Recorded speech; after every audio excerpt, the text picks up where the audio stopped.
Bismillahirrahmanirrahim. Assalamualaikum warahmatullahi wabarakatuh. Selamat pagi, Om Swastiastu, Namo Buddhaya dan salam kebajikan. Pertama-tama saya ingin ucapkan baik terima kasih kepada Bapak Sunardi SPD MPD selaku dosen pengampu mata kuliah konsep dasar IPS serta rekan-rekan yang menyempatkan hadir pada kesempatan kali ini. Perkenalkan, kami dari kelompok 3 akan mempresentasikan hasil diskusi kelompok kami yang berjudul Kebangkitan Nasional dan Lahirnya Kesadaran Berbangsa. Di sini saya tidak sendiri, tentu saja saya ditemani oleh rekan saya, yaitu Wanda Hamidah, Tirta Aulia, dan Elsa Desobon. Tak usah berlama-lama lagi, langsung saja kita masuk ke materi pertama yang akan dipaparkan oleh Elsa Desobon. Kepadanya saya persilahkan. Baik, terima kasih untuk kesempatan yang diberikan kepada saya. Saya Elsa Desobon dengan NIM 21114140404. Ingin sebagai pemateri pertama. Yang pertama yaitu pembahasan ada latar belakang munculnya kebangkitan nasional, yang kedua berdirinya Budi Utomo dan organisasi pergerakan awal, yang ketiga Sumpah Pemuda dan Semangat Persatuan, yang keempat peran media, pendidikan, dan kaum intelektual.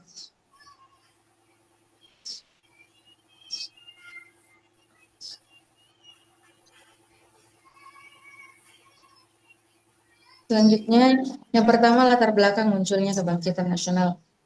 Penjajahan dan penindasan. Satu, penjajahan Belanda berlangsung lama di Indonesia.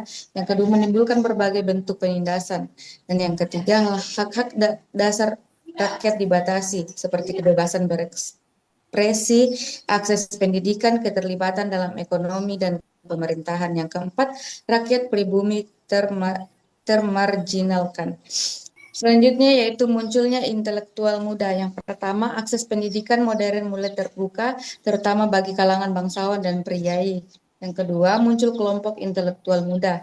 Yang ketiga, tumbuh kesadaran pentingnya perjuangan bersama sebagai satu bangsa. Yang keempat, identitas nasional mulai terbentuk melampaui batas suku dan daerah.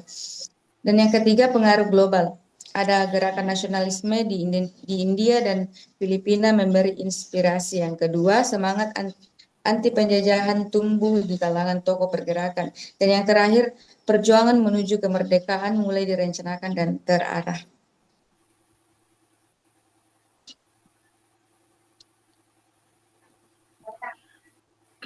Baik, materi selanjutnya akan dipaparkan oleh Wanda Hamidah. Kepadanya saya persilahkan. Baiklah, pembahasan yang kedua yaitu berdirinya Budi Utomo dan organisasi pergerakan awal.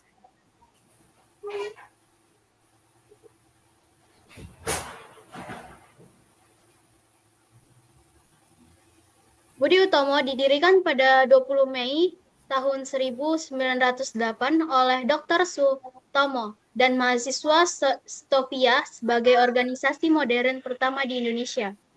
Fokus awalnya di bidang pendidikan dan sosial, namun berhasil membangkitkan semangat nasionalisme. Setelah itu, muncul organisasi lain seperti Serikat Islam, Institut Parjin, dan Muhammadiyah.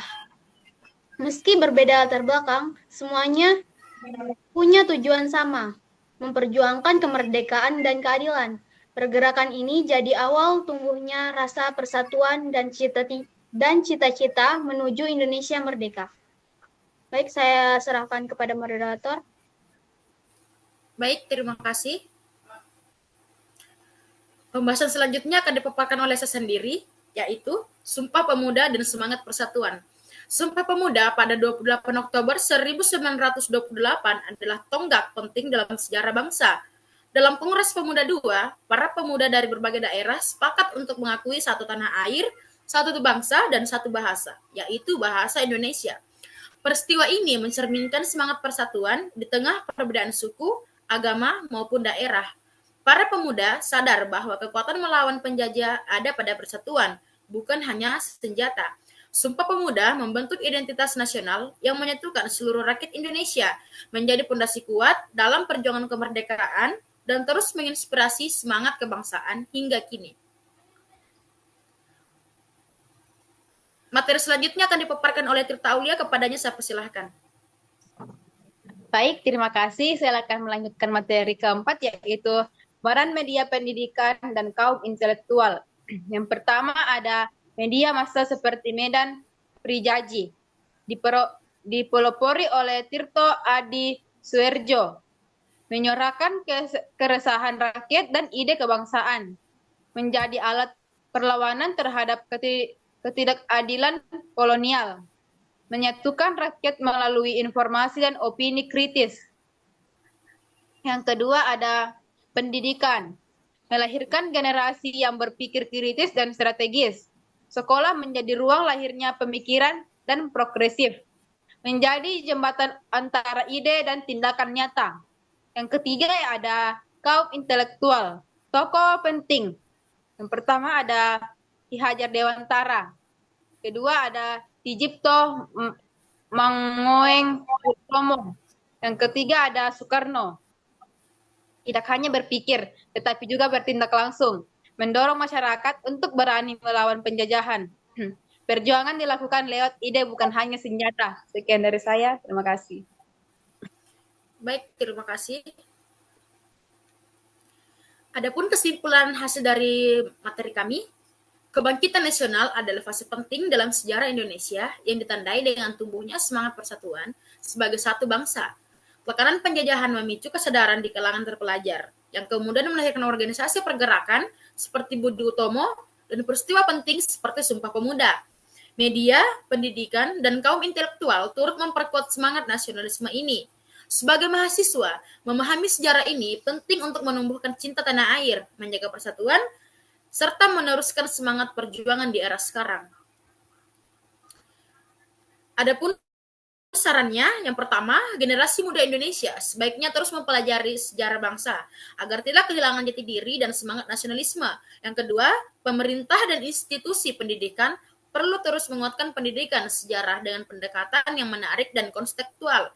Yang ketiga, perlu adanya ruang dan wadah yang lebih luas bagi pemuda untuk berkontribusi dalam pembangunan bangsa, baik di bidang sosial, politik, maupun teknologi.